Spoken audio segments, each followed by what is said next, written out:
Hey everybody, welcome to this month's question of the month. I'm here to answer them for you. So if you've got one, go to yoganatomy.com/my question and we'll try to get it on video as soon as possible.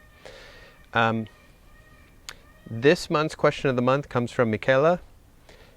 Good morning, David. Good morning, Michaela. Thank you for the great explanations and suggestions in your courses and articles. I'd have a question about urdhva dhanurasana. After about 10 years of yoga practice, Raja and Hatha, and an RYT 200 training, I'm still not able to lift up completely in the pose. I have to keep my head on the floor because my arms haven't the strength to lift me up.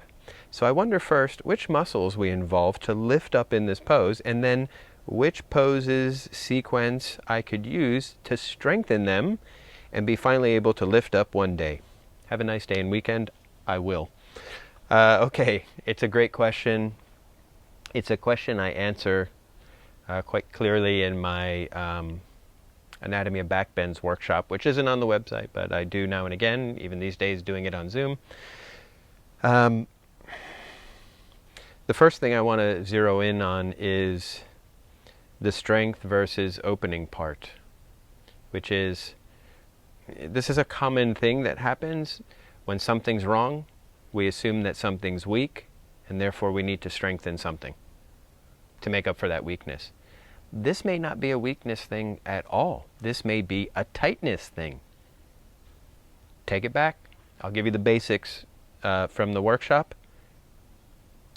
Urdhva dhanurasana means upward facing bow pose. Some systems call backbending chakrasana, which means wheel. None of those say backbending.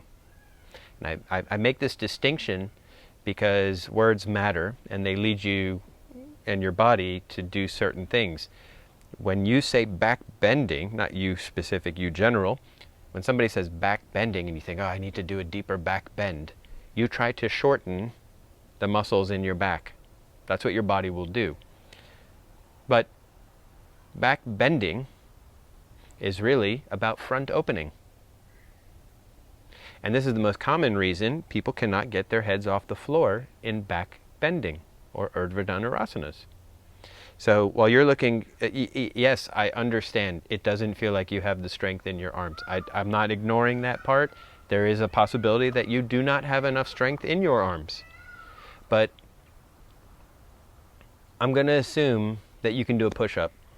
I don't know, I'll just guess, which means you probably have enough strength in your arms to lift your body weight, or half of your body weight, I guess we could say. But here's the thing. When the front of your body isn't open, in this case, just guessing, based on what I commonly see, I have not seen you try to do this, so I don't know.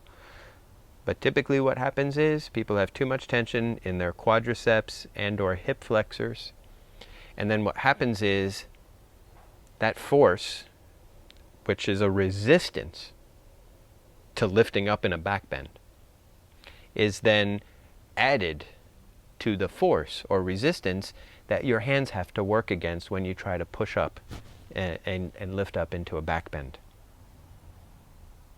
So you're doubling it. One, you have your body weight. Two, you have the resistance of tissues on the front of your body that are loading a force into your hands and arms to make it even harder to lift up. So what I'm going to suggest to you is open the front of your body, hip flexors in particular, and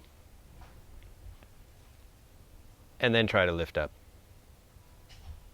All right? I know you asked for which muscles are involved. Doesn't matter. Your body's going to already engage the ones that are needed. Poses or sequence, honestly, I do a modified virasana. That's what I would say. You don't need to do an hour-long sequence to open it up. Right before you go to do your back bends, you do virasana and you try to lift your hips up. Focus on that. Particularly, the quadriceps are the most common cause of resistance at the hip joint. All right, everybody. If you've got a question you want me to try to answer, or ramble on about, you go to yoganatomy.com/my question.